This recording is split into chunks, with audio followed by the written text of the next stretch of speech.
Have you ever wondered how someone could sell the Eiffel Tower, not once, but twice, and get away with it? Picture this: steel beams, iron rivets, and the dusty scrapyards of Paris, while a shadowy figure walks away with more cash than most people earn in a lifetime. This man was Victor Lustig, and today we'll unravel the astonishing true story of history's most notorious con artist, whose audacity made him a phantom to authorities across 2 continents. Victor Lustig wasn't born with a silver spoon.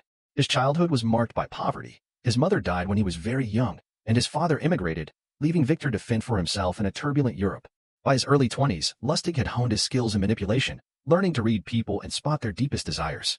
In the Roaring Twenties, as Europe tried to rebuild after World War I, he recognized a market: desperate officials, greedy businessmen, and wealthy socialites eager to believe in quick fortunes.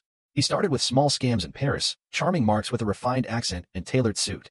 But it wouldn't be long before he orchestrated the most legendary con of them all, selling the Eiffel Tower. How did a seemingly ordinary man reach the pinnacle of deception? Victor was a master of reinvention. Born in Austria-Hungary around 1890, he allegedly spoke 5 languages and carried an air of confidence that made people trust him instantly. He adopted a new identity almost every week, sometimes as a government official, other times as a private investor, slipping through police nets like a ghost. Researchers still debate whether he truly invented a money-printing box, but his Eiffel Tower con is beyond dispute. Early in 1925, Lustig strolled into a Parisian café near Champ de Mars, his gaze fixed on the Iron Lady above. He approached a high-ranking French official and introduced himself as a representative from the Ministry of Posts and Telecommunications. In hushed tones, he revealed that the Eiffel Tower was structurally unsafe and scheduled for dismantling and sale as scrap metal. It sounded absurd. Who would believe the world's most famous monument could vanish overnight? But Lustig had forged government documents, departmental letterheads, and a list of approved scrap dealers. He spoke with clipped authority and a convincing familiarity with bureaucratic jargon. Faced with what seemed like irrefutable proof, the official was convinced. Lustig invited him to his secret meeting at an upscale hotel overlooking the Seine. In a private suite, he explained the bidding process in hushed tones, insisting that public knowledge would embarrass the government and derail the plan. To seal the deal, he collected a hefty deposit, nearly £500,000 in cash, and instructed his mark to await further instructions. Then, like a magician's final flourish, Lustig vanished.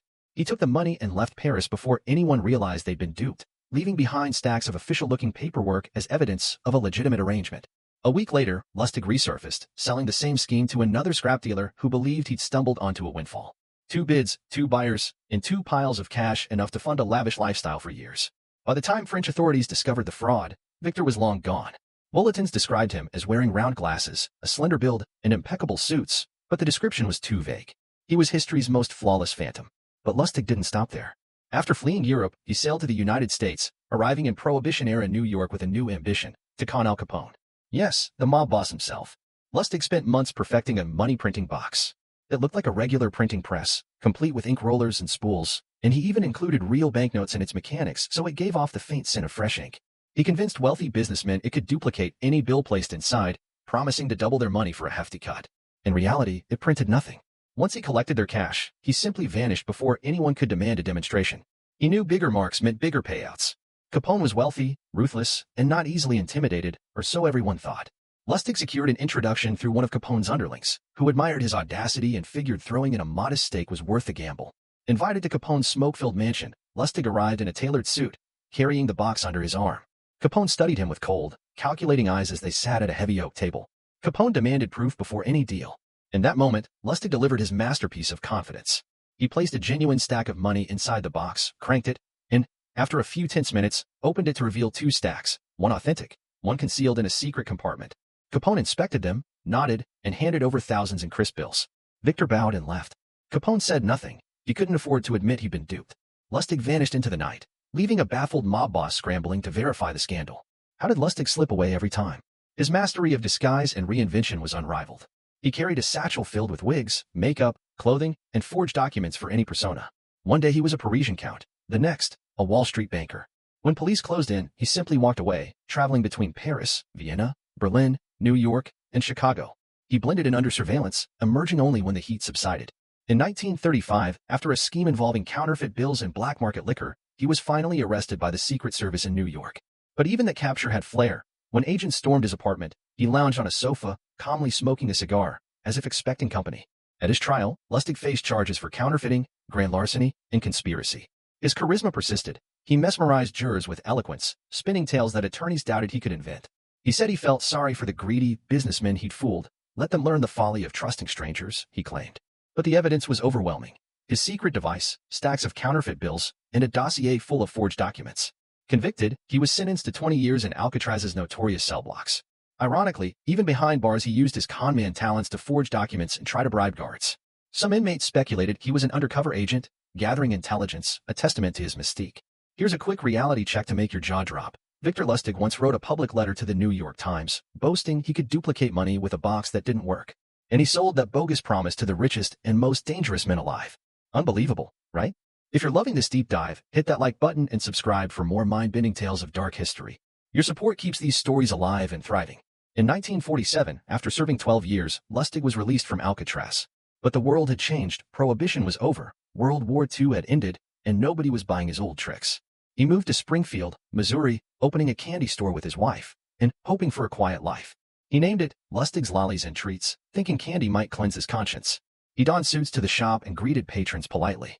But money was tight, his savings were gone, and old allies had either died or vanished. The thrill of the con was gone, too. In 1948, less than a year after his release, Victor Lustig died of complications related to syphilis. He was 57. Reporters wrote that he was alone and buried in an unmarked grave in a modest cemetery. He left almost nothing behind, not even the device he famously claimed would print fortunes. He faded into obscurity so quickly that the man who once rewrote the rules of deception died as a footnote. How did a man who walked away with millions end up penniless and forgotten? Lustig lived and died by the con. He trusted no one, burned every bridge, and never built a safety net. The wit and guile that let him sell the Eiffel Tower also left him isolated in a small Midwestern town where no one recognized his legend. Yet today, his story endures in books, documentaries, and countless articles. He's a cautionary tale and a testament to human ingenuity misused.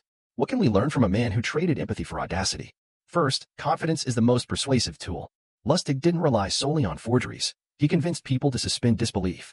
He identified vulnerabilities, greed, ambition, fear, and exploited them with precision. When he claimed to sell the Eiffel Tower, his marks didn't ask why a national monument would vanish. They saw profit and ignored doubt. Second, no con works without the victim's complicity.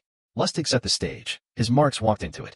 He offered details, seals, secret meetings, engineer, reports, and victims played along, signing checks without verifying fundamentals. His genius was not just forging papers but forging belief. If you control someone's mind, their money is collateral. Another lesson, institutions can be as vulnerable as individuals.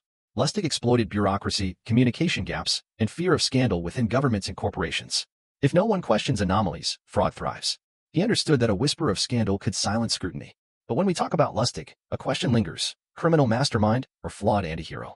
Many admire his artistry, his ability to remain calm under pressure, and to perform feats that defied logic. But we can't ignore the human cost. Families ruined, savings wiped out, lives upended. One Eiffel Tower victim died penniless, convinced the government would complete the deal. His hope turned to ash when the truth emerged. If someone like Lustig could fool the most powerful, what does that say about trust? It's unsettling to realize how thin the line between brilliance and deceit can be. Think about the last time you clicked a link without reading the URL. How easily we fall for anything that looks official. Lustig's story is an extreme reminder that skepticism can be our best defense. A little caution can save us from lifelong regret.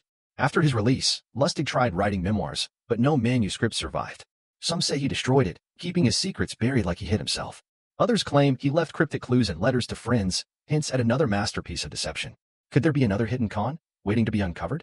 We may never know. Lustig's final act was ensuring that his story would die with him. It's almost poetic that a man so adept at deception left the greatest mystery, his own legacy. As we near the end, let's return to that Parisian cafe where Victor set his plan in motion.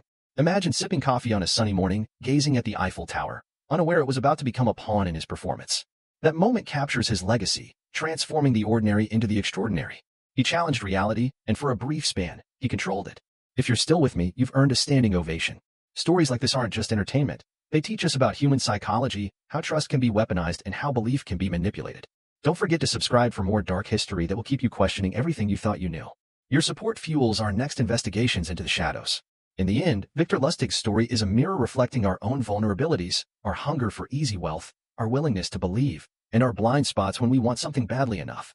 A single individual, armed with confidence and cunning, reshaped the world around him. Whether you see him as a villain or a tragic figure, his tale stands as a powerful reminder. When illusion grips us, the fallout can be devastating. Next time you hear a too-good-to-be-true offer, remember Victor Lustig. The most dangerous cons aren't the ones with dramatic heists. They're the ones that begin with a whisper of authority and a promise of quick riches. At the end of the day, Lustig's most valuable sell wasn't steel or money, it was belief. And once belief shatters, all that remains is the cold, Hard truth.